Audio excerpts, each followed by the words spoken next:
Hey guys, Fusebox here, and we're on my free-to-play account to go over an amazing champion. This is going to help my account so much. And that's the thing about free-to-play. Even free-to-play are going to get amazing champions. You just got to be patient, and when you get them, they're even more important to you. So we're going to go over Teumesia. Absolutely ridiculous, right? So she is a Void Legendary. I got her not during a 2X. I got her during this fusion event going on right now. And she is cool as can be, right? I mean, she looks cool. The Skinwalkers, I like how they're getting out of the box with these animal themes. Definitely neat. I want the lion too, but I'm going to settle for what I got. Teumesia is amazing. So what do you get when you get her? We're going to look at this in a very early to mid-game build, which is what this is. This account does not have all the gear. I barely play the account. I just kind of autopilot to get through all my fusions and fragment events and just let the chips fall where they may. So this is definitely going to be like a lot of people's accounts. But she's so good, you'll absolutely see the potential of if you have her on an in-game account or anywhere you are in the game. So let's look at her kit. Let's start there. And stick with me because there's a lot to this champion. And who knows, you might come up with some amazing ideas too. All right, so her A1, it attacks one enemy and has a 50% shot of decreasing their defense, but that's 100% if they're under HP burn. If she's on your team, they're going to be under HP burn. Because it's single target, this is definitely more aimed towards bosses, but for an A1, it's great. Whoever she's attacking, she's going to break their defense. So solid enough, right? Now, Cunning Chaos, her A2. It starts to get better and ramp up pretty fast from here. She attacks all enemies, 75% chance, 100 booked, of placing HP burn on everybody for 3 turns. That's amazing. Spiders clearly makes perfect sense for spiders. And Doom Tower and bosses and pretty much anywhere you want to go, right? This hits hard and it brings an HP burn on everybody. It also has a 100% chance, 75 unbooked, of placing stun if they have 50% or more turn meter. So anybody that's already over 50% is going to lock them out for a turn. Guaranteed. And without books, 75. I'm looking at her unbooked. That's how I'm playing her. I don't have any books for her. I wish I did. She needs every book available to her to make her amazing. But she's so good without them. 75% chance of putting HP burn on everybody. 75% chance of stunning everybody over 50% of their turn meter. And if they're under 50%, she's going to decrease their speed. So no matter what's going on with their turn meter, you're going to slow them down or stop them from their next turn. Absolutely one of the coolest little smart kits. And it comes with that big HP burn and a huge hit. Now this, Burning Regret, her number 3, her A3. It attacks one enemy. The damage increases by 40% per HP burn on the entire battlefield. That includes your team. So every HP burn up, think about spiders. This goes up to 400%. So if 10 enemies, just a regular wave, is covered up with HP burns and you are too, you're going to do 400% more damage with this move. It also has a 100% chance, 75 unbooked, to decrease the turn meter by 15%, but another 15% per HP burn on the battlefield. So on the spider, again, makes perfect sense to bring her there. This is going to do a 100% turn meter depletion. It's absolutely amazing. So you put all this together and we're still not done. She has a passive, Inner Heat. Whenever an ally receives a freeze, there's a 50% chance it'll just turn it into an HP burn. That cannot be blocked or removed, but that's a good thing. Oddly enough, anybody who receives an HP burn, and it does not have to be from removing this freeze, anybody on your team with an HP burn is immune to stun, sleeps, freeze, fear, true fear, and provoke. So now you see where she's going to be very handy on your arena team. And on those Doom Tower waves, anybody going up against Torment, anybody that's going to freeze you, there's a chance you're going to just ignore it, turn it into an HP burn. Anybody that throws out HP burns is just going to actually benefit you because nobody will be able to stun you, freeze you, sleep you, fear, true fear, provoke. They can't stop you from taking your turns. That's your entire team. So this is probably one of the better passives I've seen in the game. There's some good ones too. Absolutely ridiculously good. So I talk about an early game build. This is an early game build. I know you see 6-star jewelry, but hopefully if you're beating Spiders 20, you have 6-star jewelry as well. It's just an attack ring, and I only hit one roll on attack. It's actually not that great. But I wanted to use a 6-star. I probably should try out some more and see if I can get more attack percentage.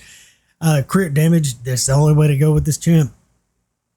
Pretty much nothing of use here, really. I would rather have accuracy or all attack rolls. And, of course, an accuracy banner. We've got to land those HP burns. We want to take that turn meter down.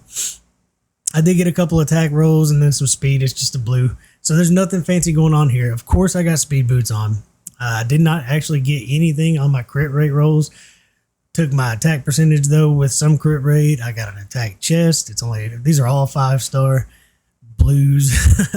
But I had to have accuracy and perception to get her up to where I needed her accuracy, even with that, because on this account, my Great Hall is not as big as it is built out on my big account or my mid-tier account. So I have to have accuracy. So I put an accuracy set, a perception set to jump my accuracy up, and I have a crit rate set to keep my crit rate high. You see what I'm going for. I'm going for crit rate. That's actually a horrible piece of gear, but I had to fit her in to an actual accuracy set. So you do what you got to do, right? Crit damage gloves, they're not 6-star, so I'm missing out on quite a bit of damage there. And one roll of crit, a little bit of accuracy, no rolls of crit, but I needed speed and crit damage. Basically, you see what's going on here. I'm looking for speed and crit rate, and I am not crit capped. We're going to play her at 89% crit rate. Obviously, over time, I'll get that to 100%, hopefully with stronger gear. This isn't even at 200% crit damage, so this is an average player early game build, without a doubt. Didn't hit 4,000 attack, but we got good attack, we got good crit rate, we got good crit damage. That's all we need, and enough accuracy, super important. So when you're building her, the accuracy, to get everything out of her, you're going to need more accuracy before you focus on anything else. You'll be looking for crit rate and speed everywhere, and then you're going to try to get as much crit damage as you can with attack. That's how you're going to want to build her. Now, sets, a Savage would absolutely rock on her. There's no question Savage would be one of the better ways to go. Now, I do want to go over masteries more than I normally do because there's 2 ways to use her. I wish they would give us the ability to set up 2 sets of masteries for different situations, such as Arena versus Dungeons or Doom Tower. But here's the thing. She hits hard. She hits hard, and she does need to land those debuffs. Now, if you're not bringing somebody like Ninja along to burn off those HP burns, then go ahead and take Master Hexer and get 4 turns on some of those HP burns. I'm using Sniper only for now. I'm keeping my free reset because I have no books. So I got an 80% chance to do everything she does, which is amazing without books. Absolutely amazing. She's definitely a Void Legendary. So Lore of Steel, I want the most out of my accuracy sets, and eventually, hopefully, it'll be speed sets or Savage gear or both. I did take my accuracy here. Now over here, she is able to nuke things down both on a single target basis and on a AoE basis. With the 3-turn cooldowns, if you finally get those books on every one of her main moves, she will definitely be doing a lot of damage. So I just went down a pretty normal build. I will say that I went for Opportunist. I inflict more damage against people who are stunned, sleep, fear, true fear, or freeze. Because I usually, at this point in the game, I'm trying to control the crowd control on my enemies. So that's going to help me out. First hit, you want it to wallop pretty hard. Speed up as you kill people, because she can definitely do that.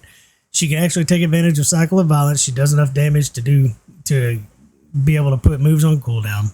And here's what it's all about. Helm Smasher. So there's 2 options here. Helm Smasher is clearly the way to go for wave control or wave killing. But now War Master makes a lot of sense to me too. As I've been using her, you're going to definitely use her against the Spider. She gets one heck of a wallop when she gets that HP burns going and gets 400% on that A3. Adding War Master to it means even more, right? But she does enough damage to go either way. She does really well with Helm Smasher, and it will benefit her more in Waves and Arena. So the War Master is a good option for her if you're pushing Doom Tower bosses with her. Anybody, don't take her against the Dragon. The Magma Dragon will just laugh because all those HP burns are going to just make him heal up. But everybody else, she's really going to be good at. Even the Nether Spider with that AoE, even though that sounds crazy, If you pair her up with somebody like Ray and just remove those counterattacks, she can go to town with all those HP burns against the spider, and then the little spiderlings without healing the spider, and probably kill him in one hit. She's pretty awesome. So let's baseline her. We've looked at our masteries. You have some choices to make in there, clearly. And you won't want sniper if you have books. So you may play around. If this was on my in-game account, I probably would not need this tree. That 3 turns of an HP burn on everybody, 100% guaranteed, would open up the defensive tree. Probably I would go that route, to be honest, because I wouldn't need the accuracy if I had my Great Hall up a little higher. Let's just baseline her. Let's just take her in and let her just go to 12-3. You saw the build. It's a very early game to mid-game build. We don't even have 200% crit damage yet. So let's take this off auto. Let's just see what she does. Her A2 is the big AoE, right? And it will put the HP burn out. Pretty much, I like it. It's a fast animation. I don't have that crit rate up, so we didn't kill somebody. But that big fast animation with high damage, and anything she doesn't kill is left with HP burn for 3 turns, or 4 because of my masteries. We'll go ahead and check it out. Let's see. We're not going to be able to set up the extra HP burns to get 400% extra damage. So what does it do without that? It hits like a truck before it has 400% increase to damage. That's pretty awesome. And then her simple A1 where she can go out and break defense, that's a guaranteed, that hits too. This is with a weak build. She's amazing. If you have her, she's worth every resource you have. Like every resource. She's so great. So we're just going to auto this, let her finish it up with one big swipe. We'll speed it up. So she can definitely run through waves. There's no question about it. In an in-game build, I'd like to take her into Nightmare and see what she can do alone or with one support character. But that void affinity is so important too. So we know spiders make sense, right? We know that spiders is where you want to go. And it's so great to have her on an early game account where I don't really push or play that hard. She changes everything.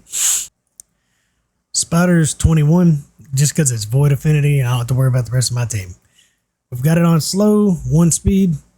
We're just going to see her do her thing for a couple of turns. We'll speed it up. It won't take long. So we hit auto.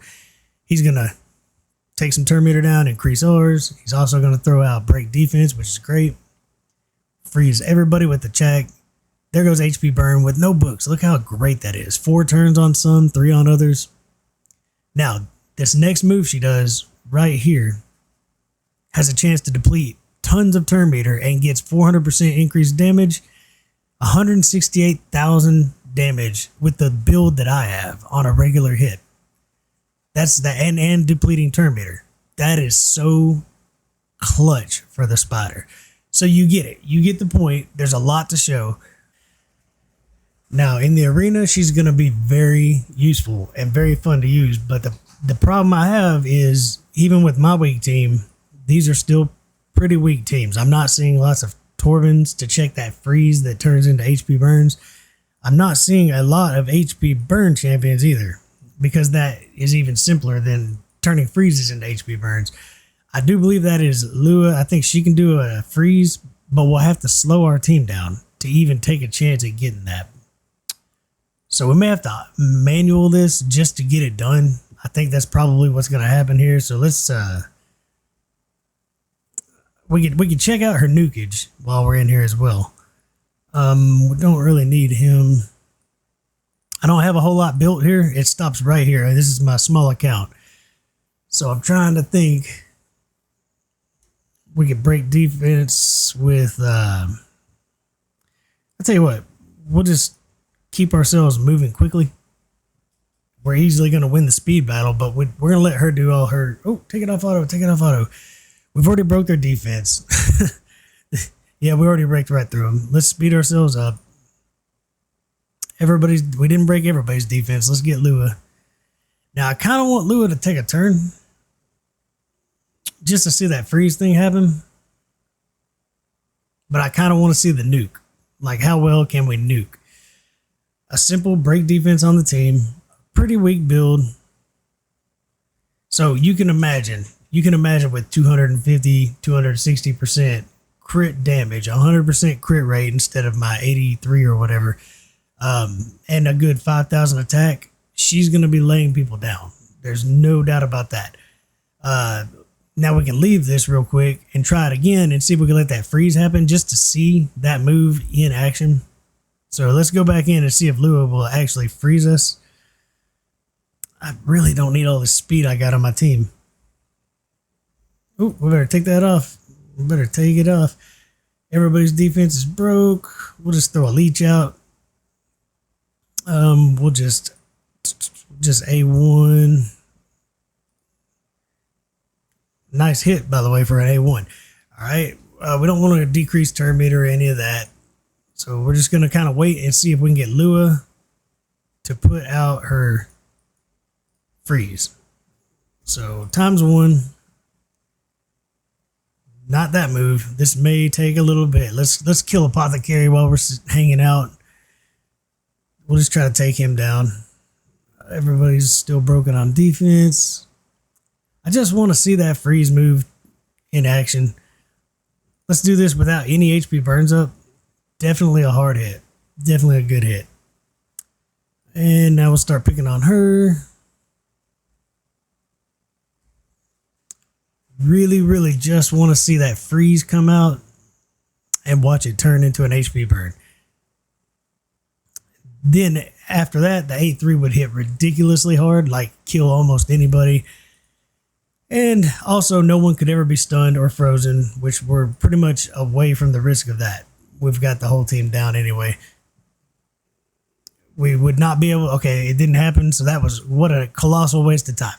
What a colossal waste of time. The 50% proc did not happen. But the idea is up against a Torment where you might get a couple, even 3 or 4 freezes.